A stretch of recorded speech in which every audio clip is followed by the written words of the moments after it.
विजय जी हो क्या रहा है? आपको लगता है कि जगनमोहन रेड्डी के रास्ते पे हैं ये?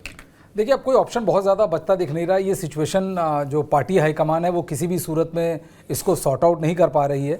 जैसा कई बार लगा बीच में कि सोनिया गांधी दखल देंगी, प्रियंका और राहुल के दखल देने के बाद मसला सॉर्ट आउट हो जाएगा, वैसा कोई भी मसला सॉर्ट आउट होता नहीं दिखता। इनफैक्ट वार और पलटवार अशोक गहलोत और सचिन पायलट के बीच और तेज़ होते जा रहे हैं। मुझे लगता है सचिन पायलट ने जिस तरह के आज प्रेस कॉन्फ्रेंस की, जिस तरह की लाइन यूज़ की, सचिन पायलट भी समझ चुके हैं कि अब पार्टी उनके लिए और पार्टी के आलाकमान नेताओं के वादे का कोई अब मतलब नहीं है।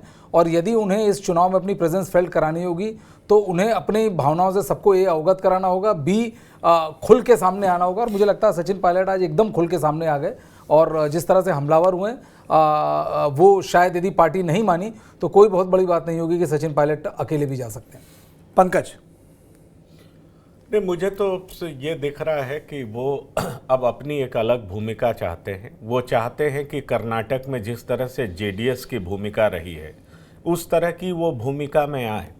और सवाल ये उठता है कि उन्होंने भ्रष्टाचार के बारे में बात की है और भ्रष्टाचार के बारे में बात करते हुए कांग्रेस का आला कमान अगर उन पर कार्रवाई करता है तो निश्चित तौर पर कांग्रेस की किरकिरी होगी और कहा यह जाएगा कि कांग्रेस भ्रष्टाचार से समझौता करती है।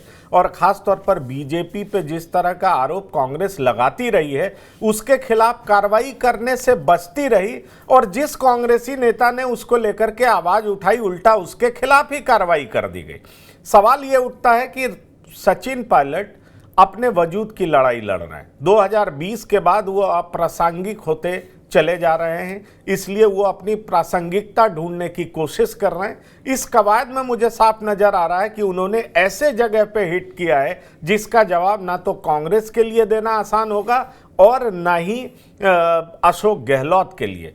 ये बात भी सच है कि चुनाव के सिर्फ 6 महीने बचे हुए हैं और वसुंधरा राजे के खिलाफ भ्रष्टाचार की बात करके और कांग्रेस द्वारा कार्रवाई नहीं किए जाने की बात करके, इसको उजागर करके उन्होंने कांग्रेस को डिफेंसिव करने की कोशिश की है। आप कह सकते हैं कि कांग्रेस के लिए ये बहुत ही मतलब दुर्लभ स्थिति है कि ना तो उसको उगलते बन रहा और ना ही निगलते बन रहा। ना उगलते बन रहा है ना निगलते बन रहा है। श्याम सुंदर जी, ये अभी इतने एक्टिव क्यों हो गए? देखिए कार्तिकेय जी, पिछले 2020 से जो कमेटी बनी गई थी, अहमद पटेल तो रहे नहीं, इसके अलावा अजय माकन और केसी वेणुगोपाल से जो समझौता हुआ था वो लागू नहीं हो पा रहा। और जिस प्रकार से मुख्यमंत्री जी सरकारी साधनों का सदुपयोग करके जो महंगाई राहत शिविर का तो क्या नाम ले रहे हैं, वहां पे राजनीति हो रही है, वो दो आरोप लगा रहे हैं। और देखिए वसुंधरा राजे को तारीफ करके उनको फंसाने का प्रयास कर रहे हैं। केंद्रीय गृह मंत्री पर आरोप भी लगा रहे हैं, वसुंधरा जी को कह रहे हैं मेरे सरकार बचाने में बहुत बड़ा सहयोग किया। तो जिस प्रकार से सचिन पायलट ने जो इनकी कर्मस्थली अजमेर रहा है, लोकसभा के सदस्य रहे अजमेर से, और ये कांड हुआ आरपीएससी राजस्थान लोक सेवा आयोग अजमेर में मौजूद है, उनके मेंबर पेपर लीक के कांड में गिरफ्तार हुए हैं। उनका बेटा, उनका दामाद भी गिरफ्तार है, 53 लाख रुपए उनके घर से भी मिले। और देखिए माध्यमिक शिक्षा बोर्ड जिसने रीट का परीक्षा कराई थी, पेपर लीक का मामला भी अजमेर से जुड़ा हुआ है। तो ये अजमेर से यात्रा ऐलान करके 125 किलोमीटर की यात्रा 5 दिन में करेंगे। वो कह रहे मैं भ्रष्टाचार के खिलाफ कार्रवाई की, और मुझे मालूम है मुख्यमंत्री जी से उम्मीद कर नहीं सकता हूँ क्योंकि मैंने जो मुद्दे उठाए थे वो तो वसुंधरा जी के बचाव की बात कर रहे हैं कि मेरे को सरकार बचाने में सहयोग देने वाली वसुंधरा जी की अहम भूमिका थी, तो मेरे को लगता नहीं कि ये उनके खिलाफ कोई कार्रवाई कर पाएंगे, इसलिए मैं सड़क पर उतरूंगा।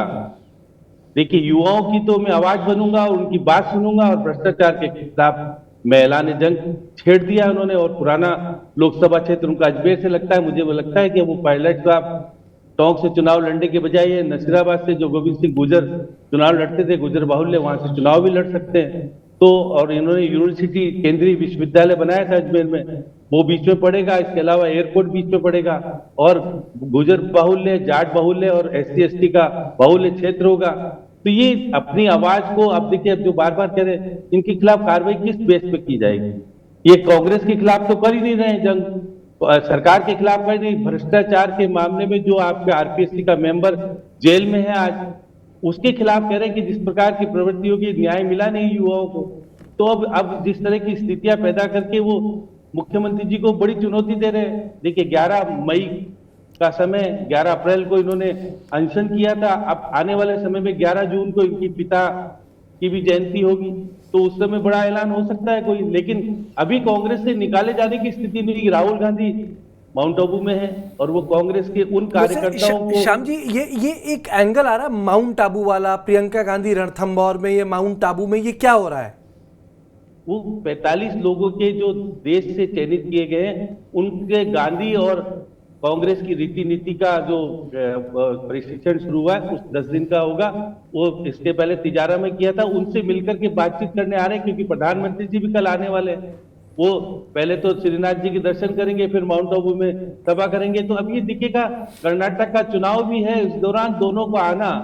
राजस्थान से कर्नाटक का महत्व है। कर्नाटक से देखिए मुख्यमंत्री जी भी गए थे, तो हमारे प्रवासी राजस्थानी करीब 4% रहते हैं वहां लोग, तो और वो देने वाले लोग हैं, तो वो अहम भूमिका निभाएंगे। लेकिन इसमें आपकी बात ठीक है, पता है सवाल इसमें क्या उठता है रमेश जी, क्या ये चाहते हैं सचिन पायलट कि उनको निकाल दिया जाए? क्या चाहते हैं कि वो इतना वो ऐसा सीन खराब कर ले कि लोग बोले भाई चले जाओ? आ जाएगा जी, मजा आ जाएगा मयस्सर में कुछ सुनने सुनाने का। जुबा होगी हमारी और कहानी आपकी होगी। क्या यह कल जो है पायलट साहब ने बता दिया है। अब रही बात कि कर्नाटक चुनाव के बाद में राजस्थान में जो एक राजनीतिक घमासान शुरू होने वाला है, तो कांग्रेस सेल्फ गोल करने में बहुत परफेक्ट है। अगर फुटबॉल कोई खेलना अगर जानता हो तो सेल्फ गोल जो करना है वो कांग्रेस को बहुत खूबी आती है, और अशोक गहलोत साहब ने कर दिया। ये क्या जरूरत थी धौलपुर में 2 दिन पहले जो ये सारी बातें बताने की, और ये 10 करोड़ कार, ये 15 करोड़ कार, 20 करोड़ कार आ रहे हैं, तो जांच करो, सरकार आपकी, आप होम मिनिस्टर हो, सब कुछ आपके साथ में है, पूरा मैकेनिज्म आपके साथ में है। फिर आप जो है सार्वजनिक रूप से आरोप और प्रत्यारोप ये लगाते हो कि 10 करोड़ ले लिए, उनको अमित शाह को दे दो और वो दे दो, और उनकी भाषा देखिए आपने। और दूसरा कि जब आप बीजेपी के ऊपर यह आरोप लगाते हो कि 10-15 करोड़ रुपए में यहाँ पे सरकार है, जो बदलने का खेल चल रहा था, और वही वसुंधरा राजे जो है उनको बचाने में आई है, वो राष्ट्रीय उपाध्यक्ष है वो पार्टी की। अजब आरोप प्रत्यारोप का खेल हो रहा है, और है तो सार्वजनिक कर दो ना भाई, दूध का दूध और पानी का पानी। कम से कम लोगों को भी तो ये लगे कि एक चुनी हुई सरकार किस तरह से जाती है, किस तरह से आती है। इसका मतलब तो ये हुआ कि चुनावों का तो कोई मतलब ही नहीं रहा आपका। नहीं, मुझे तो इसमें एक चीज समझ में आ रही है कि चुनी हुई सरकार आए तो आए कैसे, लेकिन अशोक गहलोत की जो चुनी हुई सरकार अरविंद जी जैसे जाएगी, मुझे लगता है इतिहास रचती हुई जाएगी। बिल्कुल कार्तिकेय जी, देखिए जो पेड़ आधियों में उखड़ जाते हैं वो ईंधन बन जाते हैं, और सचिन पायलट साहब ईंधन बनने को तैयार नहीं। वह अब जो है आप देखिए 2020 से लेके अब तक चुनावी अवसर पर गहलोत साहब उन्हें लगातार पटकनी देते रहे। अब ऐसी स्थिति में वह जो है प्रतिरोध का प्रस्तावना इतना बड़ा खींचना चाहते हैं कि आज की तारीख में, कल की तारीख में, परसों की तारीख में अगर कांग्रेस उनको बाहर भी निकाल दे तो उनके समर्थक जो है उनको एक शहीद के तौर पे जो है कुछ इस तरह से उनके साथ लामबंद हो, जो कि राजस्थान की जो राजनीति को पूरी तरह से बदल दे। अब देखिए तेल और पानी को एक पात्र में नहीं रखा जा सकता। मुझे लगता है कि कांग्रेस के लिए भी अब जो है सचिन पायलट को और गहलोत को साथ रखना बड़ा मुश्किल है। कारण क्या है कि जिस भ्रष्टाचार का पारदर्शी हिसाब लेने के लिए एक दिन धरना पर जब बैठे थे, आपको याद होगा, तो वो किस तरह से उन्होंने भ्रष्टाचार को लेकर के, वसुंधरा राजे सिंधिया की कारस्तानी को लेकर के हमला बोला था, और उन्होंने तब भी कहा था कि किस तरह से मौजूदा जो सरकार है उनकी हिफाजत कर रही है, उन्हें बचा रही है। अब इसका पूरी तरह से गहलोत साहब ने एक किस्म से संकेत दे दिया है कि हम जो है वसुंधरा राजे के खिलाफ कार्रवाई नहीं करने जा रहे हैं, क्योंकि पूरी तरह से हमारी सरकार को बचाने के लिए वो जो है अपनी ताकत लगा दी थी। अब ये अलग विमर्श का विषय हो सकता है कि यह उनका वसुंधरा राजे पर जो हमला था या उनका जो है एक किस्म से आशीर्वाद प्राप्त करना था, यह अलग विषयांतर हो सकता है। लेकिन एक चीज तय है कि अब जो है सचिन पायलट के लिए जो है कुआं और खाई में जो कहा जाता है ना कि किनारा कहीं नहीं होता है, लगभग वही स्थिति बन गई। उन्हें अपना जो है एक रास्ता अख्तियार करना होगा। हो सकता है कि जून के महीने में यह जो है अपना कोई सार्थक कदम उठाएं, या कर्नाटक का जो चुनाव परिणाम है उसका इंतजार कर रहे हों। अगर जो है कर्नाटक में कांग्रेस लौटती है तो निस्संदेह इनके ऊपर दबाव होगा, कांग्रेस को छोड़ना बड़ा मुश्किल होगा। लेकिन अगर कांग्रेस की वहां दुर्गति तय होती है तो सच मानिए कि जो है फिर अब इस हालात में जो है सचिन पायलट के लिए कांग्रेस में बने रहना, जब शीर्ष हाईकमान आप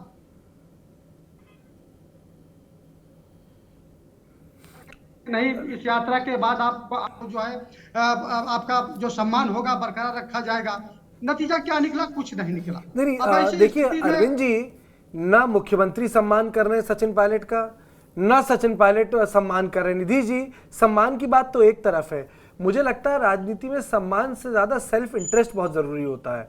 और सेल्फ इंटरेस्ट में सबसे पहले आता है कि भाई सेल्फ इंटरेस्ट ऐसा हो कि आप अपने घर को आग ना लगा लें।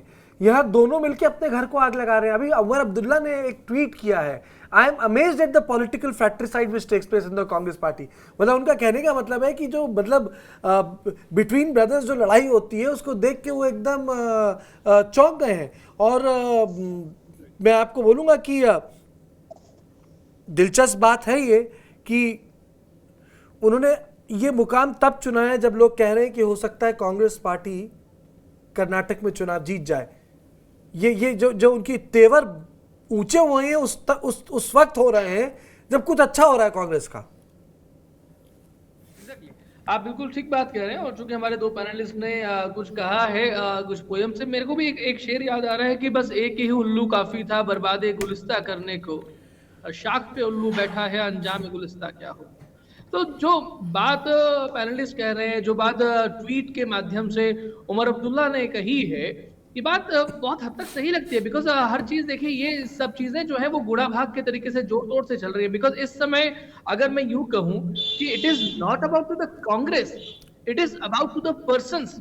शायद अशोक गहलोत जब ये बात कही जा रही है कि वसुंधरा राजे के तो मैं साथ हूं, या फिर सचिन पायलट जो इल्जाम लगा रहे हैं, यानी कि अशोक गहलोत सीधा सीधा अपने आप को सेंट्रल से तुलनात्मक रूप से मिला करके देख रहे हैं कि मैं अमित शाह के लेवल पर जाकर के बात करूंगा, मैं नरेंद्र मोदी के लेवल पर जाकर के बात करूंगा। शायद हो सकता है उनके मन में इस तरीके की बातें भी हो कि भाई भाजपा का ही यशवंत सिन्हा अगर पार्टी छोड़ करके और बहुत मुखालफत कर सकते हैं और उनके बेटे जयंत सिन्हा को केंद्र में इतनी बड़ी जिम्मेदारी मिल सकती है, अगर ज्योतिरादित्य सिंधिया के साथ में इस तरीके की चीजें हो सकती हैं, तो मैं नहीं तो मेरा बेटा सही। तो क्या आने वाले समय में वैभव गहलोत को भाजपा के वैभव का कुछ अंश मिल जाए? क्योंकि अगर अशोक गहलोत ये बात को समझते हैं कि कांग्रेस पिछले कितने वर्षों से, कितने दशकों से टिकी हुई है भारत में, तो वो ये बात भी समझ रहे हैं कि आज जैसी स्थिति, जो ये बात कही जाती है अक्सर कि भाई राजनीति में सीटें कम ज्यादा होती रहती हैं, लेकिन जो आज की कम ज्यादा की स्थिति की वाली सीटें हैं, जो 2019 में देखा, जो 2014 में देखा और जो 2024 का सीन हमें नजर आ रहा है, तो शायद उन्हें ये बहुत अच्छे तरीके से नजर आ गया, दिख गया है कि भाई कांग्रेस का अस्तित्व कुछ नहीं है, मेरा अस्तित्व, मेरी विरासत का अस्तित्व। और जो अलग अलग विधायक बोल रहे हैं वो भी ये बात जताने की कोशिश कर रहे हैं, सचिन पायलट के खेमे वाले, कि भाई किसी तरीके से हमारी बगावत बढ़ी या पड़ोसी की बगावत बढ़ी या अड़ोसी की बगावत बढ़ी, और हम में से किसका नंबर पहले चुन लिया जाएगा, किसका नंबर पहले आ जाएगा, किसको आगे। क्योंकि वो कहते हैं ना कि भाई पार्षद की कोई भूमिका नहीं होती है, उसी तरीके से विधायक, कांग्रेस का विधायक भी एक तरीके से पार्षद की भूमिका में आ गया है। उसे पता नहीं है अगली बार उसके साथ में क्या होने वाला है, तो वो अपनी सीट निश्चित करना चाहता है, अपना पॉलिटिकल करियर। सेवा की तो बात ही छोड़ दीजिए, वो तो खत्म हो गया। पॉलिटिकल करियर जो है, बताइए कि